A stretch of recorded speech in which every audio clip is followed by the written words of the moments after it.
Vantage Performance Podcast. I'm Phil Dobbie, and this time, the 10 guiding principles to successful turnarounds. How do you ensure that your company, if it's struggling, comes out the other side as a business that is going to survive and prosper?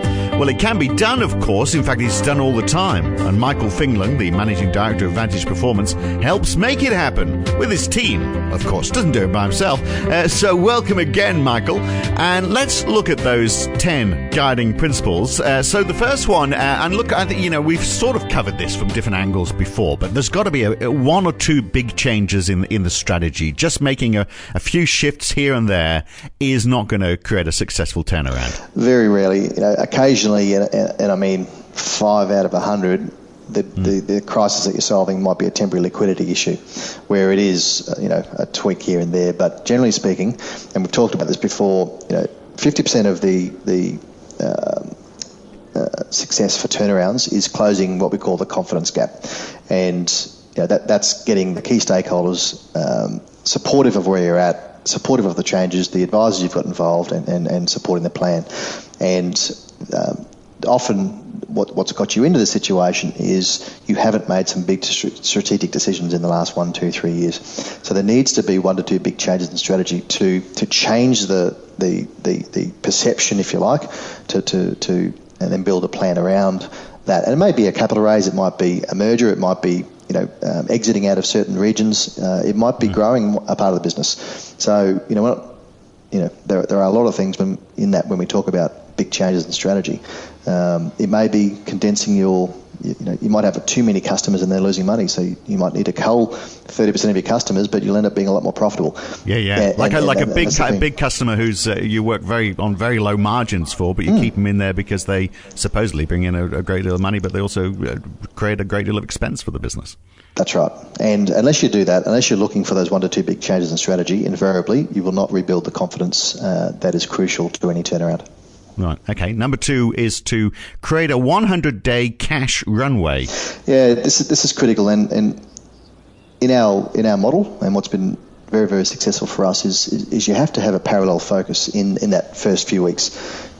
Whilst you're doing that strategic review to work out how we got here, what are the 1 to 2 big changes in strategy, etc., you need to have a parallel focus typically on cash. And our view is when we go into a situation, we need to be comfortable that we've got enough initiatives in combination with management to create a stable platform for at least 3 months.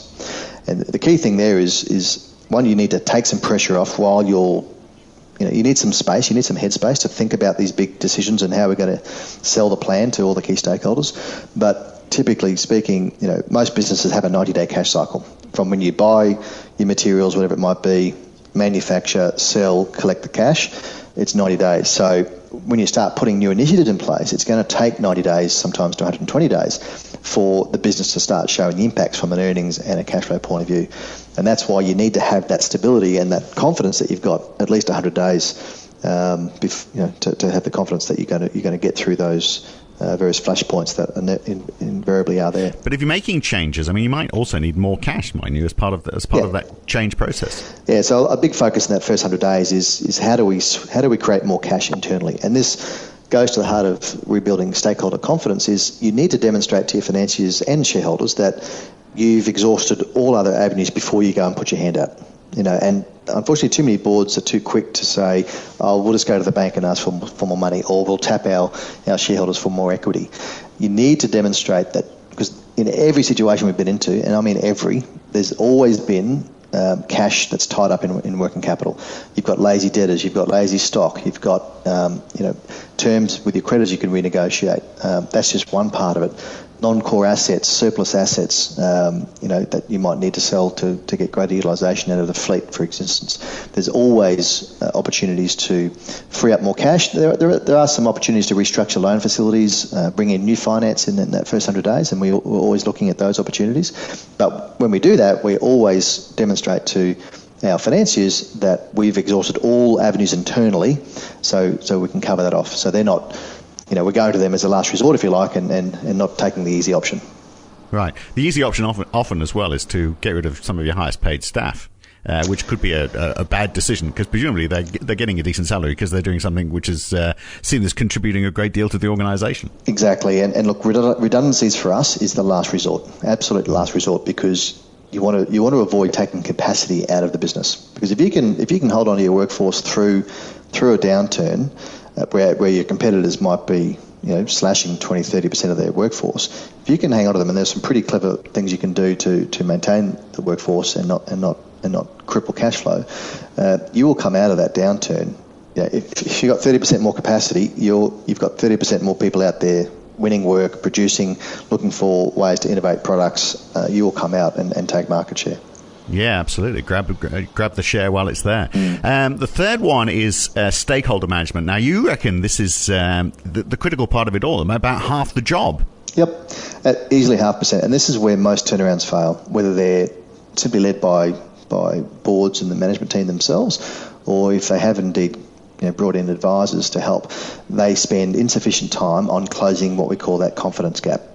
It is 50%, literally 50% of the time that we spend on a job in that first 1 to 150 days or more is dealing with their stakeholders face to face, because it's human relationships 101. If you need to rebuild confidence, you cannot do that over the phone. You cannot do that in between other initiatives. You have to spend significant time face to face building relationships, getting their trust.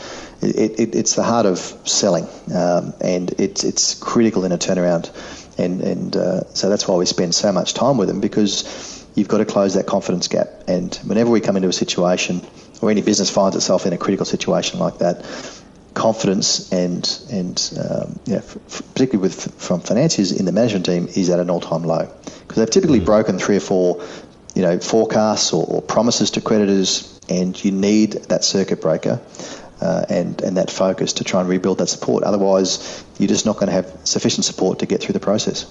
Yeah, well, they're worried, and they're assuming if you've got this far down the track, it's just going to continue the death spiral, I guess, and That's you right. just do convince them otherwise.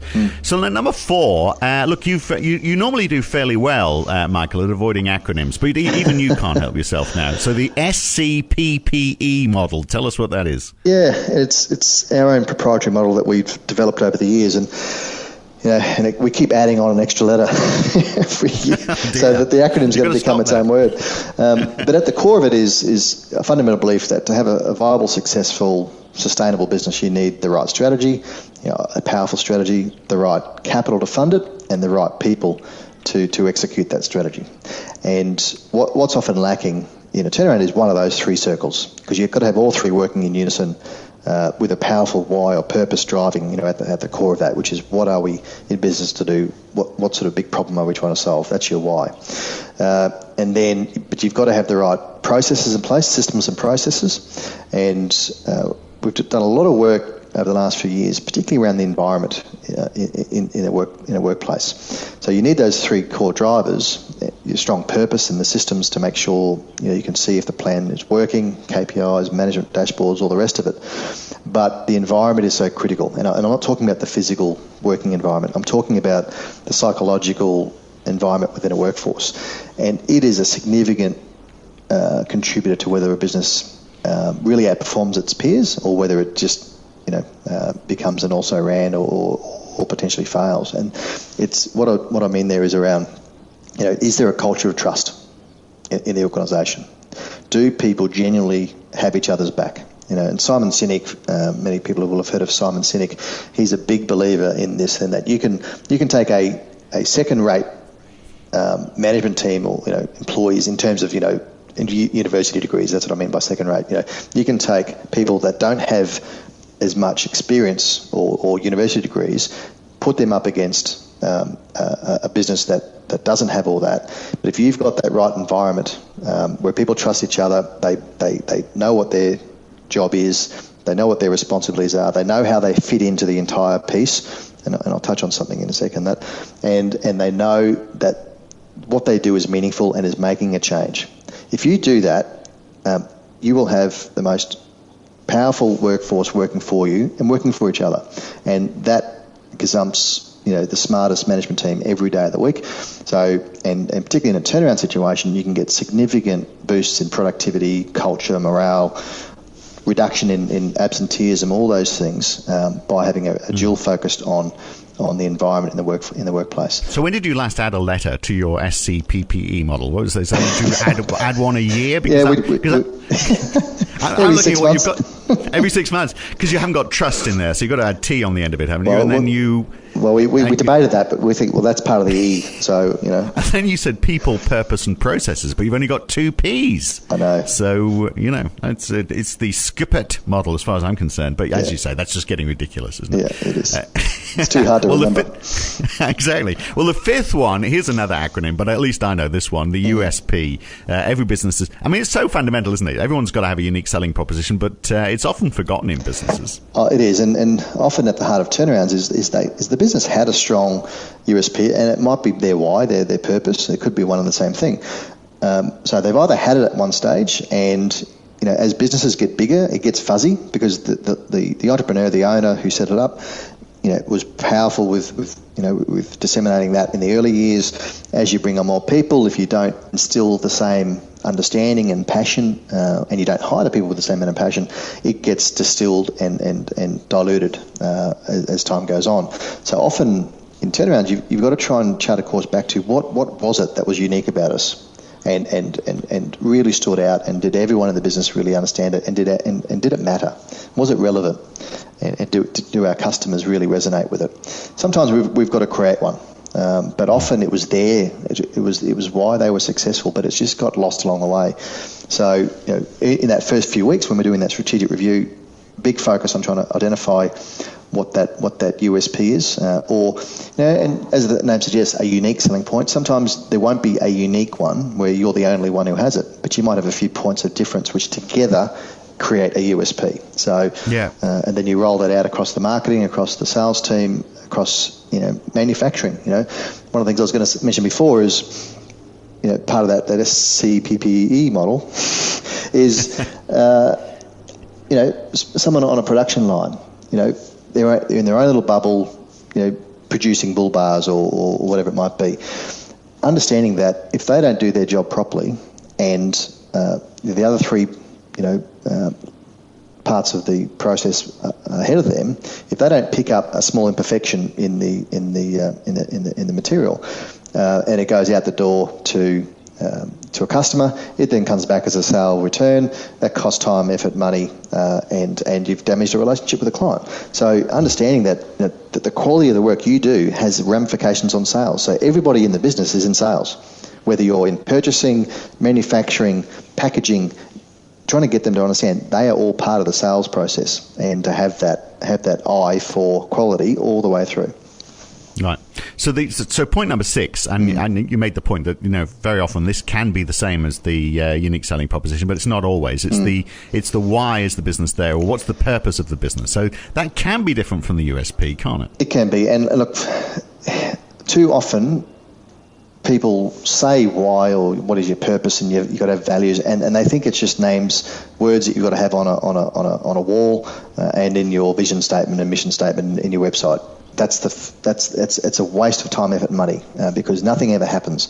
You've got to spend serious time working out what it is that makes this business tick, and is it relevant? And if there's one thing that our listeners take from this is go and read the book from Simon Sinek, which is Start With Why, and look on the TED website or on YouTube for videos around Simon Sinek. You will be amazed at the power of what it can do, and what we find, we integrate that into all of our assignments. And the key to it is to show management teams that if you get this right, it will drive sales, it will drive productivity, it'll drive the right people to join your workforce. And that's when they get it, when they realise that this is not just something that a textbook says and management gurus say you've got to have a vision, a purpose, values. It's not. Too many people give it too little lip service. Shouldn't it be obvious, though, for most businesses? It should be, but it's obvious not. what they're about? It should be, but it's not. It gets fuzzy, and they never articulate it properly. But I can tell you, if you get it clear, concise, and it's clear across your website, your marketing collateral, the way people talk, the way you recruit. If you recruit people who believe in the same sort of purpose that your business is about, you will have a much stronger workforce, which means more productivity, lower disruptions, and it's 50. Your selling will be done 50% for you. And once they get that, then the penny drops. Then they realise it's not just some chapter in a textbook that they can't see any relevance for. Right, but when you get a whole load of people into a room and they all have different ideas and you sort of mould those together, so you have this incredibly long sentence which says, what we're all about, but it's actually 24 different things all amalgamated into one, then you've not done a job properly. It is one thing that you're looking for. Yeah, and you've got to really condense it down. So our why, which is the whole reason our firm was created, because, as you know, I spent the first few years in insolvency and saw the carnage and the destruction that happens when businesses don't succeed. So our why is to improve the rate of business success. Now, to avoid all those things that might otherwise happen. Now, that resonates when you've got a director who's worried about their business, they're worried about all their personal assets, their marriage, all the rest of it, or a board is worried about their reputations and the business of which they preside over. Who do you want working for you? A management consultant who's in it for the money, a management consultant who, likes doing this sort of stuff, or someone who passionately believes in that cause. And so one, it's fundamentally who we are, but it's also aligned with what clients want to hear. And I love the way that somewhere surreptitiously in the middle of these podcasts there is the thinly veiled Vantage Performance plug, and you do it so nicely. Number 7, pay down debt. You've got to de-risk the business, and the quickest way of doing that is getting rid of your debt, or paying it down anyway. Yeah, but there needs to be a balance to that. So it's not about selling too many assets or paying down too much debt, which leaves the business starved of capital. It's all about a balanced process. So in that first 100 days, 200 days, and this is all geared towards rebuilding stakeholder confidence, is that before they need to see that you've done the obvious things. Have you sweated working capital? Have you sold non-core assets that you're only hanging on to because one day you might use them? Get rid of those, because what they're looking for, it builds credit. It builds credit. You get points. As silly as that might sound, if the banks see you doing these things, you get credit. So when you do need to ask them for more funding down the track, you're more likely to get it. If you've done the obvious things up front to pay down debt, because if you can de-gear the balance sheet and reduce your gearing from 60 to 40%, and sometimes that's through selling non-core assets, selling personal assets, getting shareholders to put some money in, you totally reset their expectations and their confidence levels. So as I said, when you do need some more capital then to grow and to finish off the plan, they're more likely to then give you more capital because you've done the things that they think you should be doing first. Well, you're talking their language, aren't you? I guess you are. They understand. They understand money. They don't necessarily understand your business or how you're planning to restructure it, because they don't understand the business that you're in. Perhaps that's right. Number 8 is sort of goes along with that, a strong financial management. You'd hope you'd have that in the business, but perhaps you don't. Look, Phil, it never ceases to amaze me how many large corporates, let alone small, medium-sized businesses, don't have sufficient financial controls in place. And we're talking listed companies that don't have, what we would instill in an SME or a mid-market company, which is 30-week cash flow, 3-way forecasts, really concise management packs and management dashboards that are looked at on a regular basis. Simple things, really accurate functional job costing models. So when they're tendering for, say you're a construction business tendering for a large, multi-million, $10, $100 million project, whatever it might be, that they're either still doing it by memory and gut and experience, or the job costing model they're using has got errors and formulas riddled, errors riddled through the model that they weren't aware of. So they think they're pitching for a job that's going to give them a 35% margin, but in reality it's a 10% margin or whatever it might be. So really, it's often a key weakness in any business that gets into strife. Yeah, and people looking at the wrong metrics and looking at sales, looking at revenue rather than margin, and that sort of thing. Or a big one is having 20 KPIs that they're focused on when really there's only 3 that matter. And everything because once you focus and spend more of your time around 3, and which make up maybe 95% of the answer, you're putting a sufficient time, effort, and focus on those, and you're going to get much faster results. Now, number 9, something dear to my heart, given my background is very much in marketing. Maintain that focus on marketing, and also research and development. You've got to look at what you're going to be selling next as well, of course. Yeah, and just to alleviate any concern you might have there, Phil, these are in no particular order. So even though this is number 9 on the list of 10, I assume we were working. I assumed number 10 was the most important, and we were working up to it. Yeah, no, these all have to happen in parallel. But yeah, it's a big part of. It's a common one of the biggest mistakes, I should say, in that the easiest thing to cut when you get into a bit of a crisis is sales and marketing. And the simple analogy I say to our clients, and we do it as a team here, is to say, if you're going through an industry downturn, what would you rather be doing when you're emerging from that downturn? Still discounting the same old products, because everyone gets into this sort of race to the bottom. We keep discounting our products, and in retail for the last few years, there's a culture now of just continuous discounting. So what would you rather be doing? Continuing to discount products as you're emerging through a downturn, or releasing new products to the market?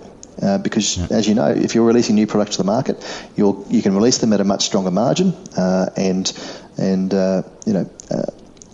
you come through with new products, more innovation.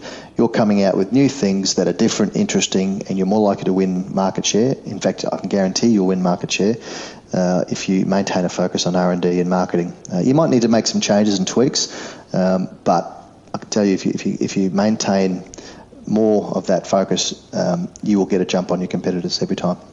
And if the downturn is an economic downturn, if it's affecting the whole country or even in the whole world, then that creates new opportunities. Actually, there's demand for new products that didn't exist before. If you're smart and you can tap into it, it does. And it takes 18 months for innovation to sort of work its way through the pipe to a new product or service. So if you start reinvesting in marketing and R&D, once you're coming out of the downturn, you've still got the same old products and services for another 12, 18 months, and that's the critical period where you can get a jump.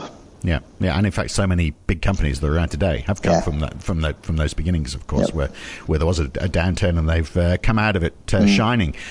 Number 10, and yes, this is so important, isn't it? Cultural transformation, and I guess even if a company is moving along well and there is a good culture, the moment things start to go wrong, that can destroy the whole culture. You start to have backbiting, you start to have office politics, and you've got to get rid of all of that stuff, haven't you?